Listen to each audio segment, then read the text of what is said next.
Halo semuanya, perkenalkan nama aku Anggia Septiani dan hari ini aku mau menyampaikan atau lebih ke sharing sih tentang pengalaman aku dalam mengorganisasikan topik bicara. Nah, pertama-tama teman-teman tahu nggak sih apa itu MBTI atau mungkin pernah nyoba tesnya. Nah, kalau misalnya ada yang pernah nyoba, boleh komen ya di kolom chat. Nah, buat kalian yang nggak tahu apa itu MBTI, jadi MBTI itu tes kepribadian yang menunjukkan bagaimana seseorang itu dalam berpikir dan mengambil keputusan.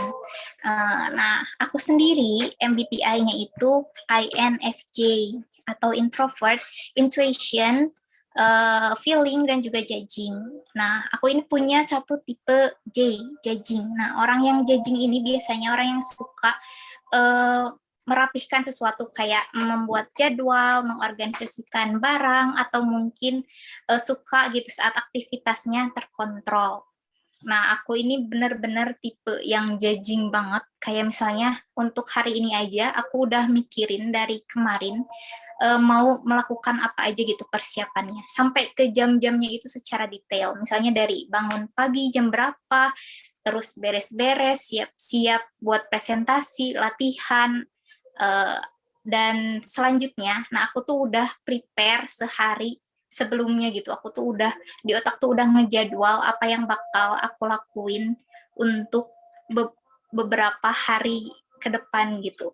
Itu sih aku benar-benar suka buat mengorganisasikan sesuatu. Nah, karena aku suka mengorganisasikan sesuatu, jadi aku ambil topik bicara publik hari ini mengenai mengorganisasikan topik bicara karena aku rasa ini tuh relate banget sama kehidupan aku, sama keseharian aku dan kepribadian aku. Jadi aku ngambil topik bicara kali ini gitu. Next slide please.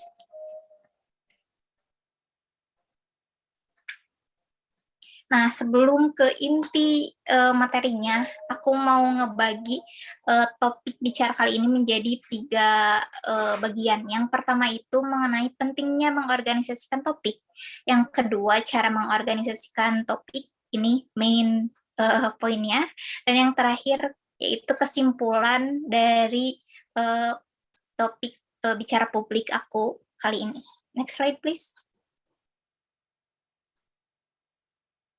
Nah, yang pertama ada pentingnya mengorganisasikan topik. Aku mau tanya nih, sekali lagi ke teman-teman, pernah nggak sih teman-teman waktu di kelas gitu, ada dosen atau guru yang lagi ngajar, terus ngajarnya itu tiba-tiba uh, kemana-mana gitu, out of topic. Misalnya lagi ngajarin tentang terbentuk bagaimana terbentuknya hujan, kan harusnya air naik ke udara, terus terbentuk menjadi awan, lalu awan menjadi hujan. Nah, ini tuh tiba-tiba topiknya itu melebar gitu, jadi ke banjir misalnya. Kan kita yang diajarnya itu jadi pusing ya, kok dari cara terbentuknya hujan tiba-tiba ke banjir. Kita juga jadi susah gitu buat kayak ngerangkum materi dari beliau gitu. Kadang suka bikin bingung kan. Nah, mengorganisasikan topik itu salah satu cara untuk menghindari kejadian kayak gitu. Nah, dengan mengorganisasikan topik, jadi pembicaraan kita akan lebih terarah, tidak bertele-tele, mudah diingat dan membuat fokus. Itu mudah diingat karena untuk audiens atau misalnya siswa itu sendiri karena tertata atau tersusun rapih, jadi akan mudah diingat gitu. Dan juga membuat fokus karena fokus pada poin utamanya aja gitu, nggak melebar ke topik-topik yang lain. Nah, next slide please. Nah, selanjutnya kita mulai ke inti dari topik bicara kali ini, yaitu cara mengorganisasikan topik. Nah, aku biasanya pakai 4 cara ini nih, yaitu yang pertama collect, mengumpulkan data untuk bahan topik, yang kedua classify, menggolongkan data yang sudah dikumpulkan, organize, mengorganisasikan data, Dan yang terakhir outline, yaitu membuat outline untuk topik bicara. Next slide, please. Nah, poin yang pertama itu ada collect atau mendapatkan data atau informasi untuk bahan bicara. Nah, yang pertama itu cari sumber informasi. Nah, untuk sumber informasi ini kalian bisa dapat dari mana aja, kayak misalnya dari artikel, buku, video YouTube, semuanya kalian cari informasi sebanyak mungkin hingga kalian merasa informasi itu cukup untuk dijadikan bahan untuk topik bicara kalian. Nah, yang kedua itu bisa ambil dari pengalaman, misalnya kayak aku ini nih, ini aku topiknya aku ambil dari pengalaman aku sendiri untuk membuat topik bicara gitu. Nah, atau juga kalian bisa ambil dari pengalaman teman-teman kalian atau keluarga atau mungkin public figure kesukaan kalian gitu sebagai data dan informasi. Yang selanjutnya ada membuat penelitian kecil. Ini tuh kayak misalnya kalian coba nih tanya-tanya atau wawancara teman-teman kalian atau orang-orang di sekitar kalian mengenai topik yang akan kalian bicarakan. Sehingga kalian tuh tahu gitu pandangan audiens nanti tentang topik kalian itu gimana. Jadi kebayang kalian itu mau ngomongin apa tuh tahu gitu karena udah coba cari tahu dulu gitu dari teman-teman atau mungkin orang-orang di sekitar kalian. Next slide, please. Nah, untuk poin selanjutnya yaitu classify. Nah, setelah mengkoleksi data sebanyak mungkin, selanjutnya itu menggolongkan atau mengklasifikasikan data yang sudah kalian dapatkan gitu. Aku biasanya bikin jadi 3 tipe golongan, jadi 3 golongan. Yang pertama itu topik-topik umum, yang kedua argumen, yang ketiga contoh dan detail. Topik-topik umum itu biasanya kayak latar belakang atau pengenalan topik. Ini tuh kayak aku pakai contoh ini ya, public speaking aku yang ini. Nah, topik-topik umum tuh kayak tadi aku misalnya tentang pentingnya public speaking. Nah, itu tuh topik umum yang biasanya audiens itu penasaran kenapa topik yang mau kita bicarain itu pentingnya itu apa gitu. Nah, kalau argumen itu untuk menjelaskan topik dengan spesifik, yaitu biasanya kayak poin-poin gitu yang aku tadi, yang C, C, O, O itu masuknya ke argumen. Karena aku bakal menjelaskan topik secara rinci itu lewat poin-poin tersebut. Nah, yang terakhir itu ada contoh dan detail untuk memperjelas isi topik. Nah, misalnya tadi itu poinnya yang ini nih, classify. Nah, contoh dan detailnya itu kayak topik-topik umum, argumen, contoh dan detailnya itu merupakan contoh dan detailnya itu sendiri, yaitu untuk memperjelas argumen dan menguatkan argumen yang akan kalian sampaikan. Seperti itu. Next slide, please. Nah, yang selanjutnya ada organize atau mengorganisasikan topik. Nah, ini tuh yang paling penting. Nah, seperti teks pada umumnya, ada 3 bagian. Yang pertama ada opening, yang kedua ada body, yang terakhir ada ending. Nah, opening ini pengenalan topik secara umum. Nah, kalian bisa ambil dari yang tadi sebelumnya di classify, itu kayak topik-topik umum, kayak pentingnya mengorganisasikan topik, itu merupakan salah satu contoh untuk opening. Dan juga misalnya kalian bisa tambah kayak cerita-cerita untuk sebagai jembatan gitu agar bicara publik kalian lebih rileks. Kayak tadi aku nanya MBTI dulu nih. Nah, itu merupakan opening juga agar pembicaraan kita lebih mulus. Nah, yang terus kita masuk ke body. Aku biasanya bagi body itu jadi 4. Yang pertama itu ada poin-poin, itu membuat poin-poin untuk mempermudah pembagian topik. Nah, poin-poin itu aku ambilnya dari argumen yang tadi kayak collect, classify, organize, sama outline. Nah, itu tuh termasuknya poin-poin. Jadi agar bicara publik kita itu tersusun gitu. Maksudnya kayak ngomongin satu poinnya itu jelas gitu. Jadi kita ada batasan agar para audiensnya juga nggak pusing gitu. Kalau kita ngomong terus gak tahu ini tuh poin yang mana, kan juga bikin pusing ya. Nah, yang kedua ada detail. Nah, yaitu tambahan detail sesuai poin untuk memperkuat argumen. Nah, itu sama kayak tadi yang aku udah jelasin, kayak contoh dan detail, tapi ini masuknya ke sesuai poin yang kita bicarakan. Misalnya kayak organize, ini kan detailnya itu kayak opening, body, ending. Nah, itu termasuknya ke detail untuk memperkuat argumen kalian. Tapi harus sesuai ya dengan poin-poinnya, jangan disatukan gitu detail-detailnya. Nah, yang ketiga itu ada merangkai atau mengurutkan topik sesuai poin-poin. Nah, biasanya aku ada 2 cara ya untuk merangkai poin atau topik ini. Yang pertama itu kronologi atau sesuai waktu. Nah, ini kayak topik aku kali ini tuh aku pakai kronologi gitu. Jadi kan awalnya aku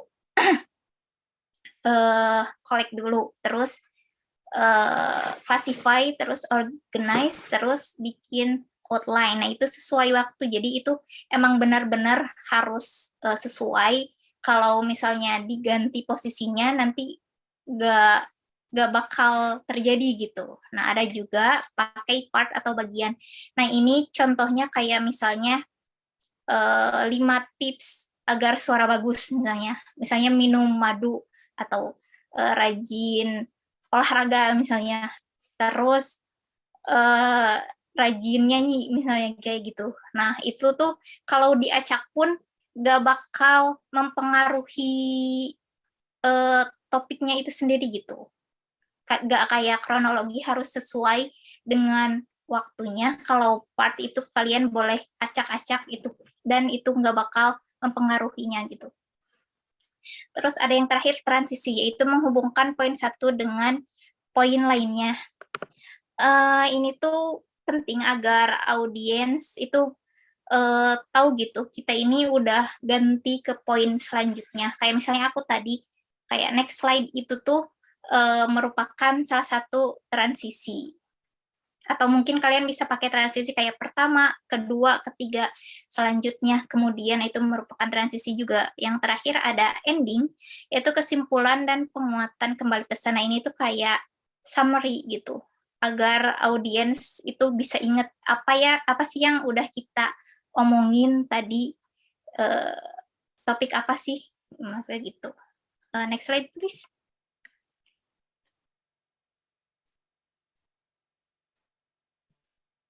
Nah, yang terakhir, ini tuh yang paling penting, outline. Aku tuh daripada skrip lebih suka outline gitu. Jadi outline tuh kayak aku nulisin poin-poinnya, terus kata-kata kunci yang berhubungan dengan apa yang mau aku bicarakan gitu. Menurut aku itu lebih enak diingat gitu daripada pakai skrip. Dan juga ini tuh mempermudah kita mau ngasih topik bicara dan mempermudah mengingat bahan bicara, karena kita pasti di otak kita udah ada urutan mana yang mau kita bicarain gitu. Kalau aku sendiri sih gitu. Kalau tadi Kak Nadia kan coret-coretnya di awal nih. Kalau aku biasanya di akhir. Kalau aku udah dapat materi, aku mulai coret-coret bikin outline gitu. Next slide please.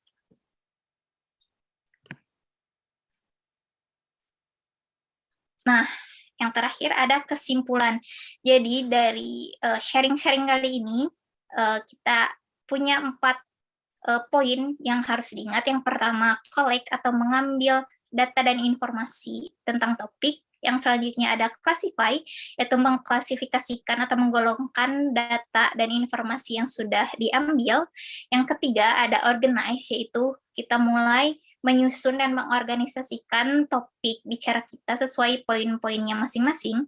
Dan yang terakhir ada outline, yaitu misalnya coret-coret agar kita dapat mengingat topik yang akan kita bawakan. Seperti itu. Next slide, please. Nah, sebelum menutup presentasi kali ini, aku mau bagi sedikit quotes dari A.A. Milne, yaitu organizing is what you do before you do something, so that when you do it, it's not all mixed up. Jadi mengorganisasikan adalah sesuatu yang kamu lakukan sebelum melakukan sesuatu, sehingga ketika kamu melakukannya, semua tidak akan tercampur gitu. Next slide, please. Nah, sekian sharing-sharing kali ini dari aku. Terima kasih atas perhatiannya. Saya kembalikan lagi ke co-host, Kak Ilham.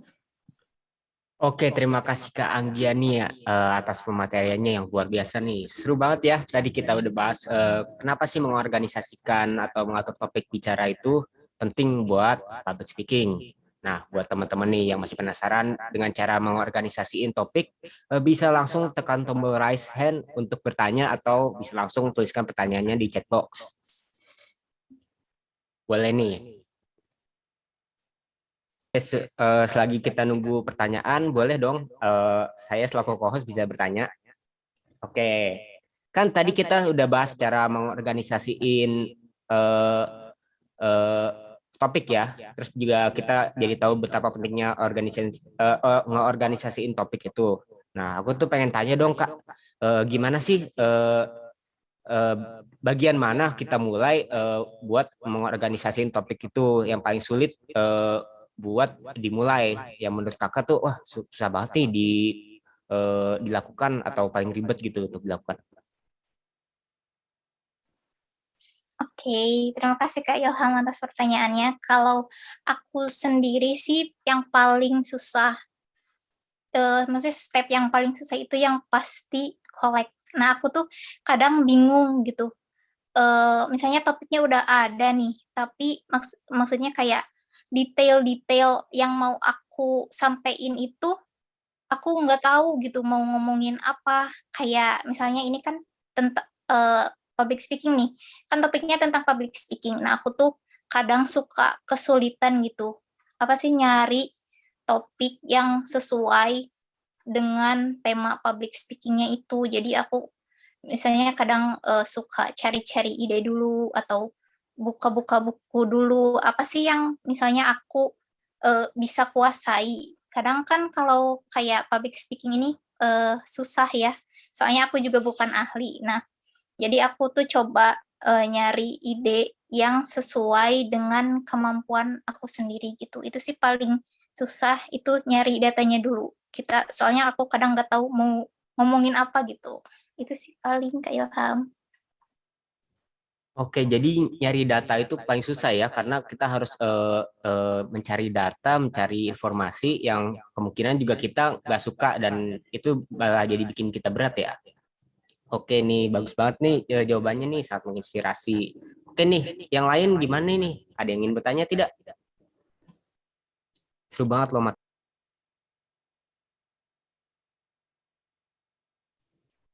Satu lagi deh, aku penasaran nih sama topiknya nih. Boleh ya? Aku tuh pengen nanya gini, kan dari sekian banyak hal-hal yang bisa dibahas di public speaking, motivasinya apa sih? Kenapa bisa memilih topik organisasi ini, Kang Gia?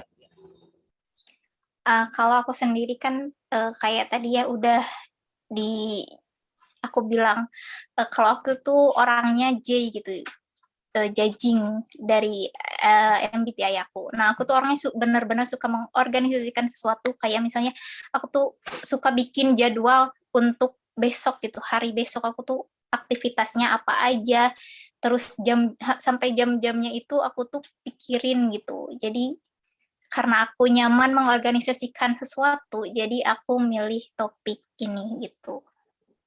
Itu Kak Ilham. Oke, terima kasih Kak Anggi atas pertanyaannya, karena waktunya juga sudah habis. Oke, dan juga nggak ada yang ingin bertanya lagi. Oke, terima kasih Kak Anggi atas pematerinya yang mantap banget nih, luar biasa. Materinya sangat menginspirasi ya, juga sangat informatif sekali. Kita jadi tahu banyak hal baru nih seputar public speaking, mulai dari pentingnya menyelipkan humor saat public speaking, lalu hal-hal yang harus dihindari agar jadi pembicara yang baik, sampai pentingnya mengorganisasikan topik bicara untuk public speaking. Luar biasa sekali ya. Oke teman-teman, kalau begitu sesi paralel hari ini saya sudahi dan saya cukupkan sampai di sini. Terima kasih juga untuk teman-teman sudah menyempatkan diri untuk menonton webinar Speak Out hari ini.